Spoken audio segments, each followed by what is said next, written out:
Anybody on Zoom line?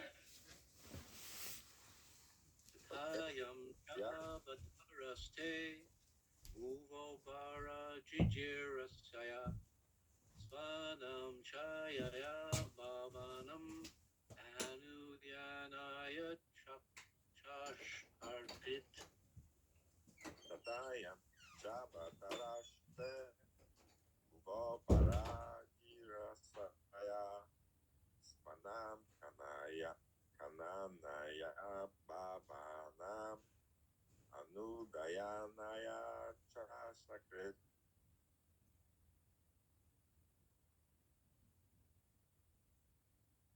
Anybody else?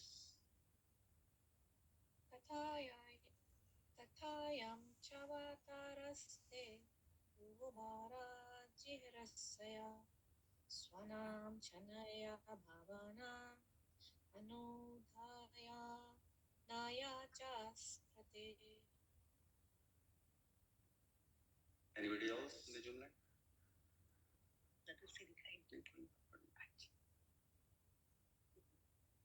Okay, we'll move on to the word-to-word translation and purport by His Divine Grace A.C. Bhaktivedanta Srila Prabhupada. Tatha, thus, I am this, cha, and avtaraha, incarnation, te, your, bhuvaha, of the material world, bharaha, burden, jijirasya, for removing, swanam, of the friends, cha ananya bhavanam, and of the exclusive devotees, anudhaya anudhayanaya, for remembering repeatedly, cha, and us krit, fully satisfied. Translation: thus you descend as an incarnation to remove the burden of the world and to benefit your friends, especially those who are your exclusive devotees and are wrapped in meditation upon you. Please repeat. Thus you descend as an incarnation to remove the burden of the world and to benefit your friends, especially those who are your exclusive devotees and are wrapped in meditation upon you.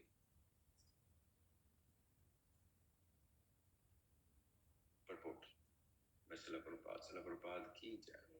It appears that the Lord is partial to his devotees. Everyone is related with the Lord. He is equal to everyone, and yet he is more inclined to his own men and devotees. The Lord is everyone's father. No one can be his father, and yet no one can be his son. His devotees are his kinsmen, and his devotees are his relations. This is his transcendental pastime.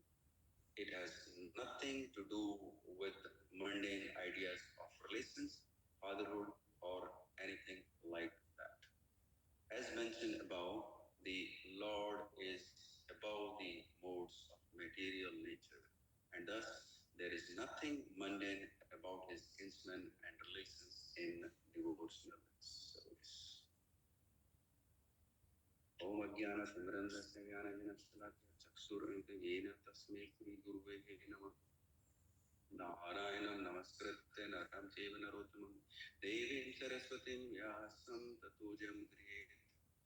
Nashtapresu Abdresu Nityam Bhagavati Sevya Bhagavati Uttam Shloke Bhaktir Bhavati Neshtaki Mukum Karoti Vachalam Pangum Langete Girim Yat Kripa Tam Aham Vande Paramananda Madhavam. from everyone. Saraswati Mata example. अपनी चीना don't need it.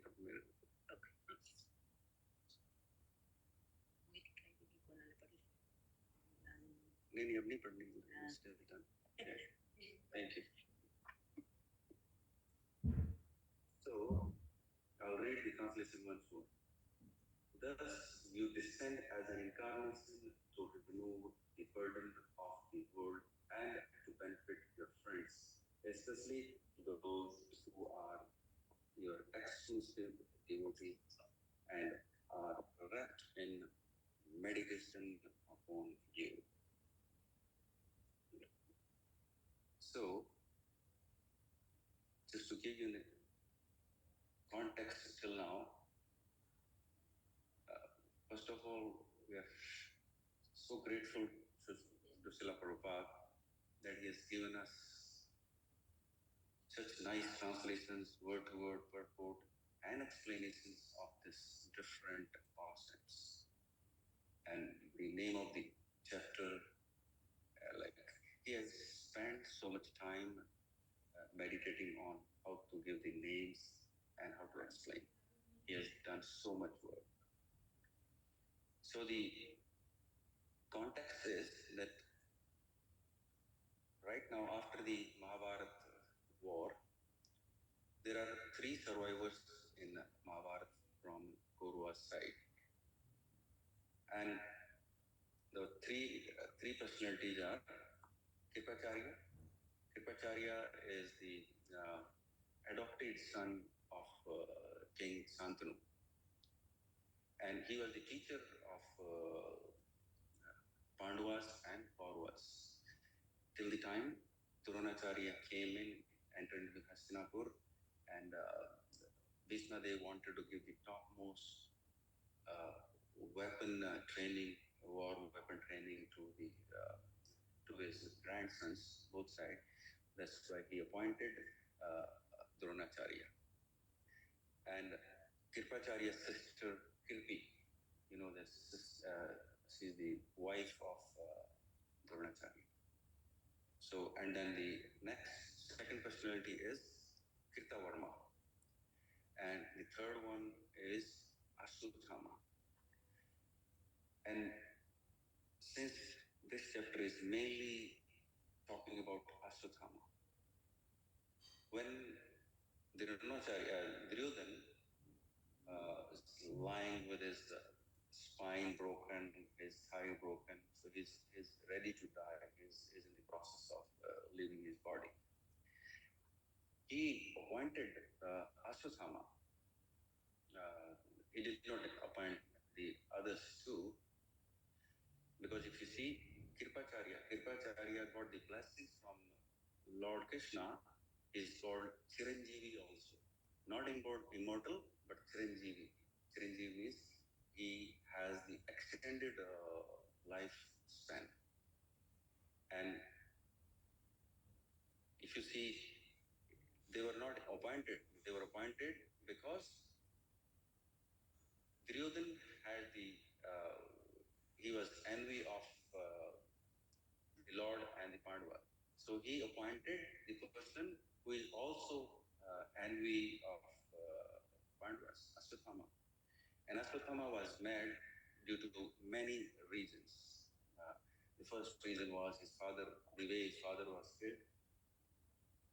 Second one, the Karna was killed the way he didn't have any weapon. And then he was killed unarmed. And then Bhishma Dev, how Shikhandi was brought in the middle and he was killed. And Duryodhan himself, when Bhima hit him on the thigh. So Ashwatthama is very angry, and he's showing this feeling of revenge always. And he has been appointed as a commander. So when on that day, when they are resting night time, he they were thinking, Ashwatthama was thinking to attack the Pandavas. And at night, when they're resting, all the three, they decided, rather these two are following the instructions of the so-called appointed commander. They were resting under a tree. And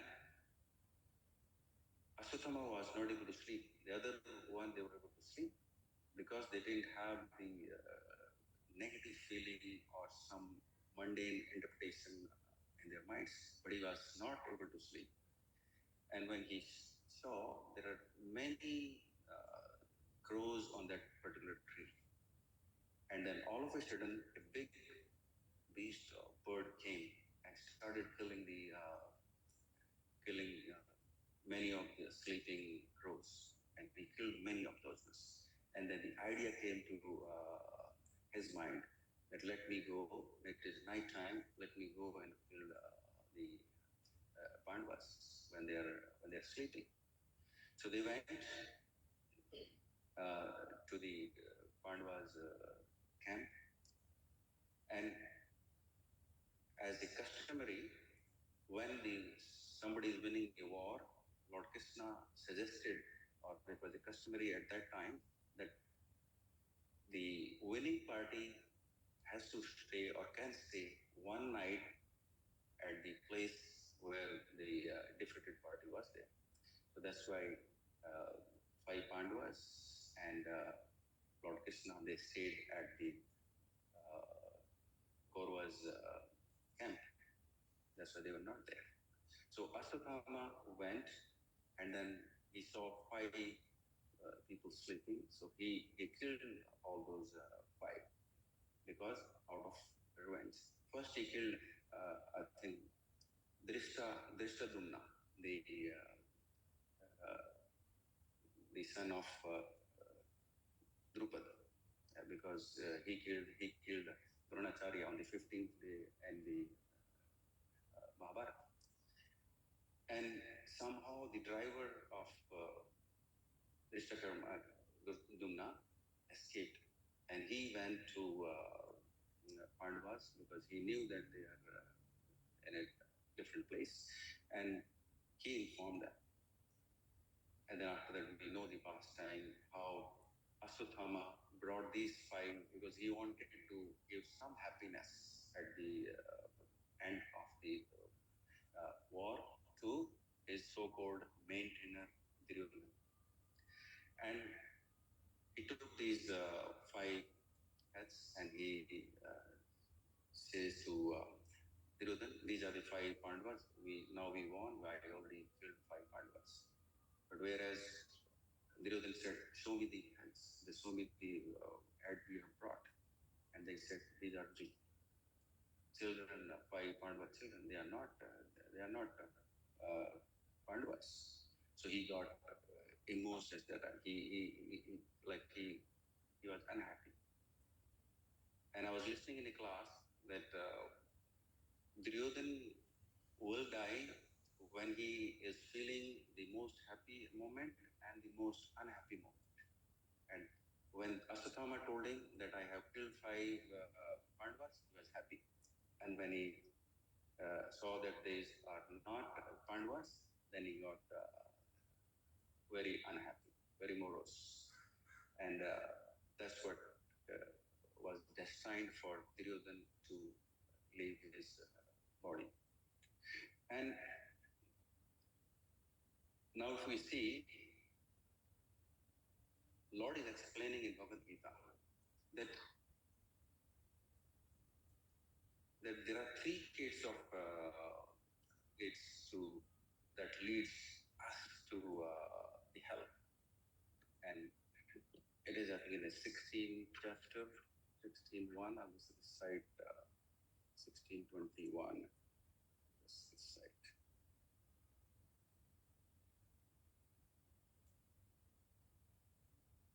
Yes.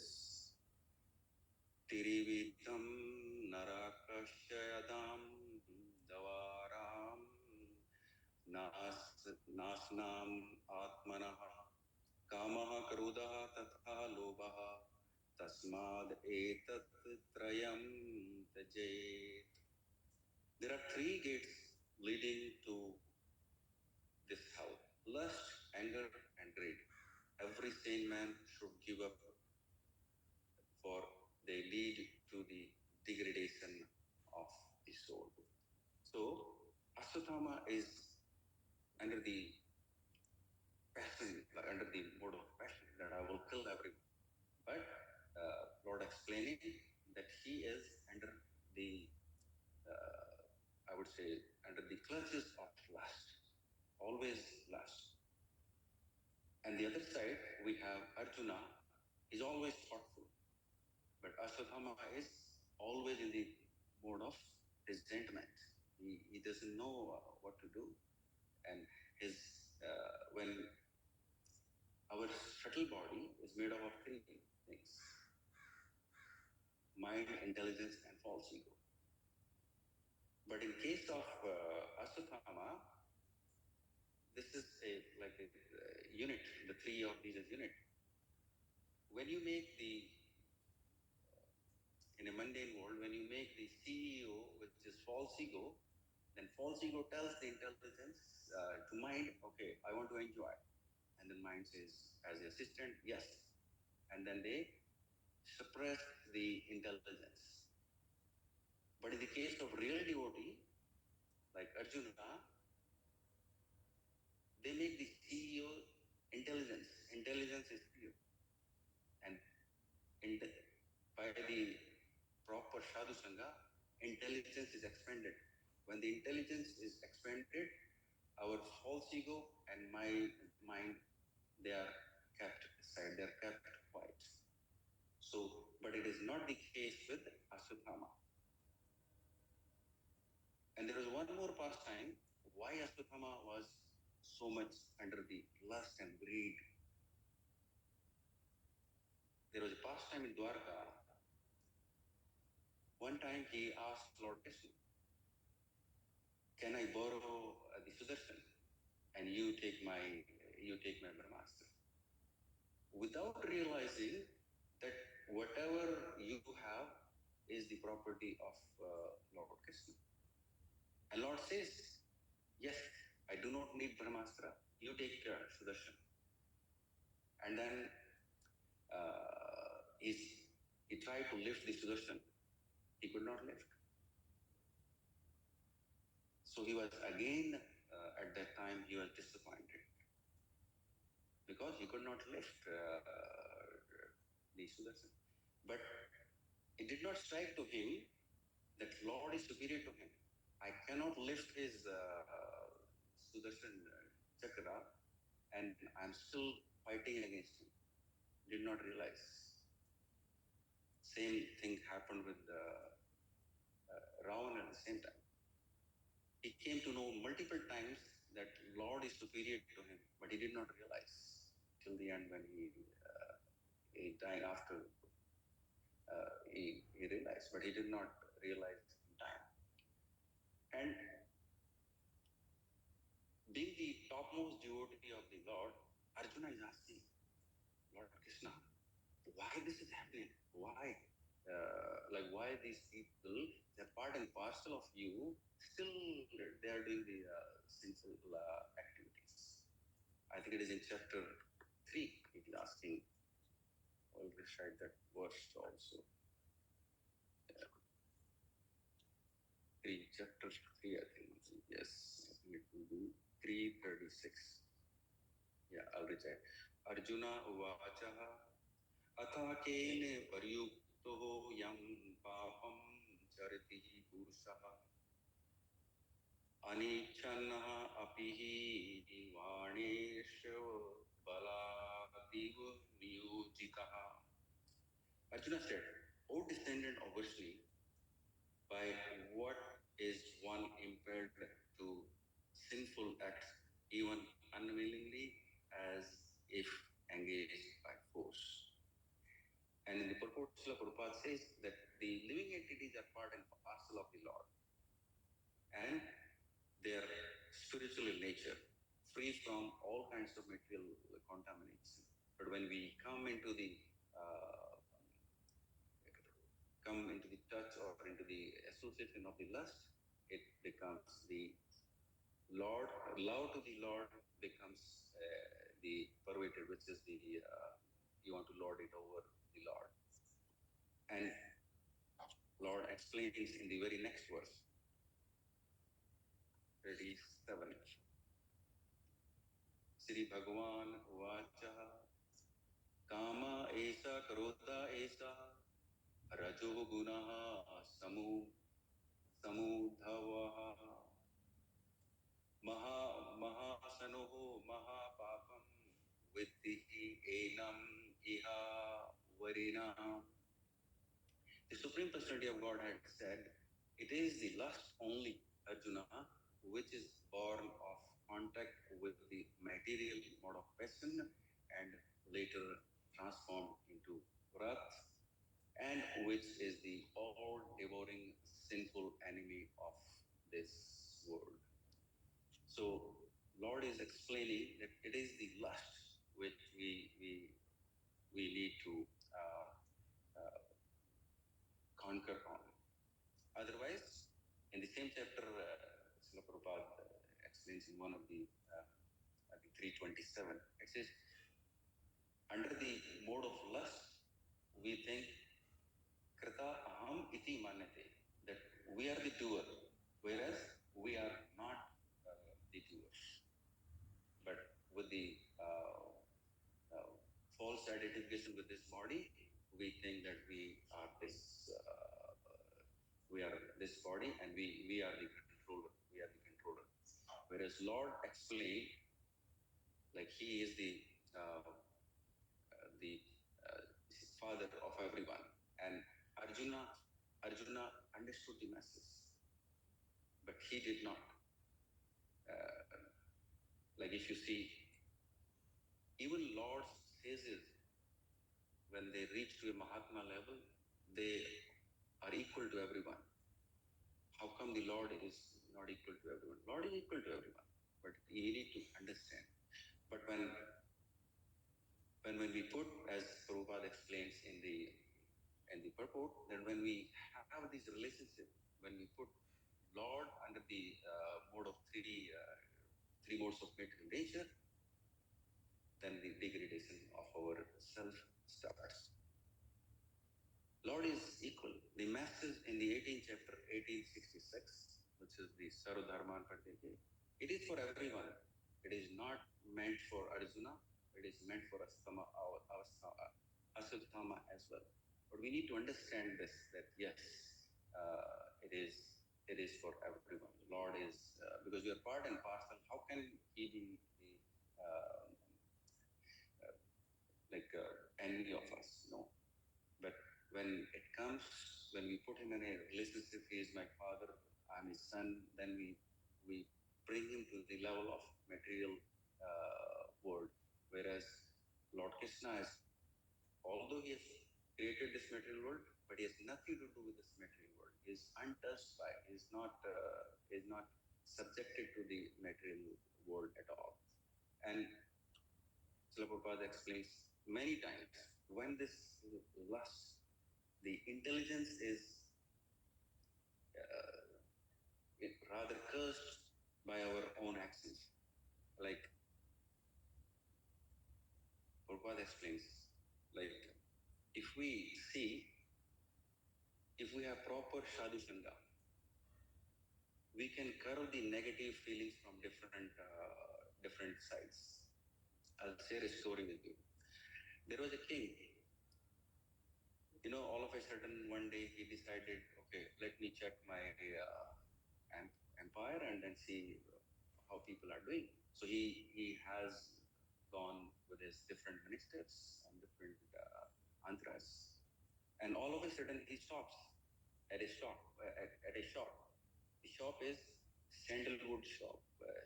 He's selling the sandalwood, and then the moment they passed, and then the king said to the minister, I want to hang the owner of this sandalwood shopkeeper. And then the minister is asking, why? But he said, no, I want to hang this. The king kept saying that I want to hang the shopkeeper. And they went back.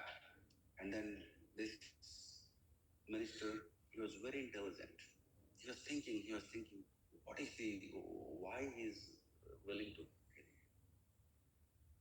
What he did, he went back to the shopkeeper after the visit, and he asked the shopkeeper, how is your business? How you're doing? How your family doing? He asked. Normal. He just wanted to ask. He was thinking to inquire what was the thinking, what was his mind of the king, why he wanted to kill him. Maybe he can get some information. Then the shopkeeper said, no, I'm not doing good because I'm not able to sell the sandalwood. It is very expensive. People are not buying this sandalwood. But when this king will die, I will sell all the sandalwood, because when we cremate, normally at that time, and the king, they use all sandalwood to burn the body. He said, I will sell all the sandalwood when he died. I want him to die. That's what he says. Then the minister started thinking. Then he realized, yes, the king knew that he has a negative feeling. What the minister did, he asked the shopkeeper, give me some sandalwood. I want to buy. He bought some sandalwood, and he took those sandalwood to the king, and he said to the king, Maharaj, the sandalwood shopkeeper has sent you a gift, this sandalwood gift. And then he see such a nice fragrance of the sandalwood, and you can have it. Then the king saw, and then if it's a real sandalwood, sandalwood is a different fragrance altogether. He was so happy. King is so happy. I got the gift from the shopkeeper.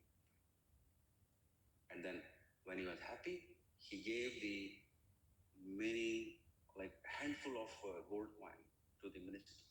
Okay, please take this gold coin back to the shopkeeper. So he took those, the minister took those gold coins to the shopkeeper. And the shopkeeper is so happy. Happy now, okay, now the king has given me so much. Oh, he's a nice king. He's such a faithful person. I have full faith in him. Whatever is being done under his regime is all good. So why I said this story is, like, if you have a proper person in between, like in this case, it was the intelligent minister. So you can curb or you can stop negative feelings both sides. King had the negative feeling, he want to kill, and he was thinking that when he is going to die. This is just because of the sadhu sangha. Srila Prabhupada is that middle piece for us, all of us in this world, who has created and who has given the ISKCON to the whole world to curb these negative feelings from different parts of the world. Yesterday, I was listening, yesterday, Prime Minister Modi inaugurated the Kharghar temple. And he was mentioning Srila Prabhupada multiple times, how Srila Prabhupada and his disciples has given this world where no other organization has given. And he was praising, he was remembering His Holiness Gopal Krishna Maharaj multiple times. And he said, I have my personal connection with Maharaj. I know he is not physically present here, but spiritually he is here. This is the potency of person or the real acharyas, intelligent acharyas like Srila Prabhupada. That message goes to even to the materialistic people. Like it's a materialistic position. The Prime Minister of this country is a materialistic in nature. but still they remember Srila Prabhupada and his all the disciples. What hard work they have done for all the people around the world. And Srila Prabhupada also explains that in this material world, he explains right in the introduction of Bhagavad Gita preface. Prabhupada is stressing that you need to take the instructions as it is. Srila Prabhupada has used the as it is word six times in the preface itself, six times. As it is, as it is, as it is, six times. The reason for this, that otherwise mundane people will deteriorate the situation. The real masses of Bhagavad Gita is Saurup Siddhi. Saurup Siddhi is that we are not this body, we are spirit soul. The same thing happening with Ashwatthama here. He is acting on the platform of this cross body, not on the platform of spirituality. Like when a dead body, when somebody dies, when you see the dead body, we tend to see it becomes heavy. It's not heavy, but it looks like it is heavier than when the person was alive. But we can see because there is no spirituality, the soul has left the body. That's why it feels heavy, but it is not heavy. Same way, Ashwatthama, he doesn't have any spirituality. That's why we are feeling that he is full of lust, like heavy lust. His body is heavy with lust, greed, and what you call like lust, greed, and anger. He's always heavy with these things because he has taken that spirituality out of his mind. There's no Sarup Siddhi. So the same way, Srila Prabhupada said that attachment to these senses, and I think it's explained in chapter 2nd, that attachment to these senses, the materialistic senses, we end up acquiring or inheriting the lust. I think it is in second chapter.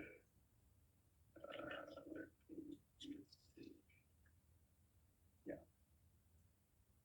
Chapter 2nd, attachment to senses. The Prabhupada is explaining why contemplating the objects of senses, a person develops attachment for them, and from such attachment, lust develops, and from lust, anger arises. Srila Prabhupada says in the purport, one who is not Krishna conscious is subjected to material desires while contemplating the objects of senses. The senses require real engagement, and if they are not engaged in the transcendental loving service of the Lord, they will certainly seek engagement in the service of the materialism. So that's what's happening with the Ashwatthama. They are trying to put Lord at the with the they're equating Lord with the three modes of material nature because of their lust, anger, and greed. And in the very next verse, it is explained, from anger, complete delusion arises, and from delusion, bewilderment of memory. When memory is bewildered, intelligence is lost. And when intelligence is lost, one falls down again into the material pool. So this is the situation of Ashwatthama, that is creating a way for him that he is in the cycle of birth and death again. And in the one more, I think in this 264, it is explained how if we get rid of these attachments, what we get.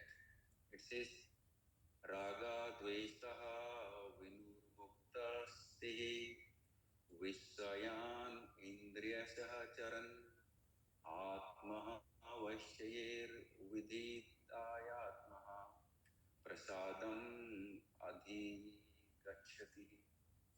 But a person freed from the attachment and aversion and able to control its senses through regulative principles of freedom can obtain the complete mercy of the Lord. Srila Prabhupada explained very nicely in the purport. It is already explained that one may externally control the senses by some artificial process, but unless the senses are engaged in the content service of the Lord, there is every chance of a fall. And we see from this particular verse that how Arjuna is showing the how he's able to control his senses, not artificially. He has controlled his senses with the mercy of the Lord, and that's why when he's thinking of he's under the mode of little anger because he has his like their 5 sons are killed. Still, he's able to remember. He's telling Lord, I'll read the translation. You descend as an incarnation to remove the burden of the world and benefit your friends, especially those who are your exclusive devotees and are wrapped in meditation upon you. So he is not under the control of the mundane sense gratification. He is under the control of Krishna. He is conscious of Krishna and is conscious of Maya. So that is the difference between these two personalities in this particular phase of Srimad Bhagavatam. And Srila Prabhupada also explains in chapter 7 that it takes many births to come to that stage. And that's what Lord explained to Arjuna, that you remember everything, you don't remember it, but I remember everything because I am Anadi, I was never born, but you forget. I think it is in 7th chapter where Lord Srila Prabhupada explained that how we need to take multiple births. Yes, it says Bahunam Janmananam Antehe Gyanwan Mana Parpadate Vasudeva Sarmatihi Saha Mahatma Sudur. These kinds of people are very rare. It says, after many births and deaths, he who is actually in knowledge surrendered unto me, knowing me to be the cause of all causes and all that is, such a great soul is very rare. This is what Srila Prabhupada is explaining. Otherwise, Srila Prabhupada explains in Srimad Bhagavatam, Canto 3, I think it is in word, Canto 3, 20th chapter, I think verse number 18. It says, otherwise you will be under the clutches of 5 phases, 5 conditions of ignorance. And he explains, one is the Tamishira. Tamishira means when you are envious of God. And then if you are envious of God, you will not be able to get what you need. And then he says, this is the first one. Second one is Andha Tamsira. Andha Tamsira means that this gross body is the ultimate in this world, which is under the condition of ignorance. And Tamsa, it says there's no knowledge of the soul. And then it says Moha. Moha is illusion, that we are always in illusion, that it is me, mine, like aham mameti. And then the Mahamoha. Mahamoha is we are after the material, we are mad after the material enjoyment. And this is what is happening with Aswathama here. That he's trying to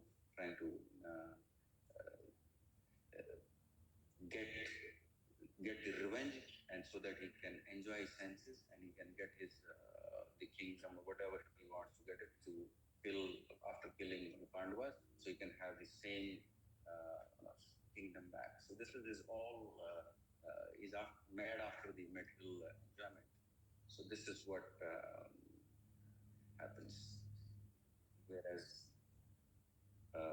Arjuna becomes thoughtful, he becomes resentment. He's at the level of resentment.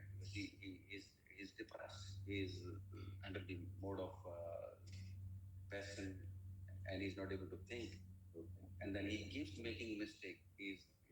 Even though he knows there's a danger to his life, but he still keeps making the mistakes by releasing the Brahmastra. So this the effect of these three gates to hell. This is what's happening with Aswathama in this chapter. I think with this, I would like to stop here, and I would like to open for any corrections, feedback. Prabhu, I like the reference he made to when the memory is lost, one falls down again in the material pool. So Srimad Bhagavatam is encouraging us to awaken our memory so we can arise from the material pool. So thank you for reminding us again. Namaste. Thank you, Mataji. Thank you, Mataji. Yes, very nice.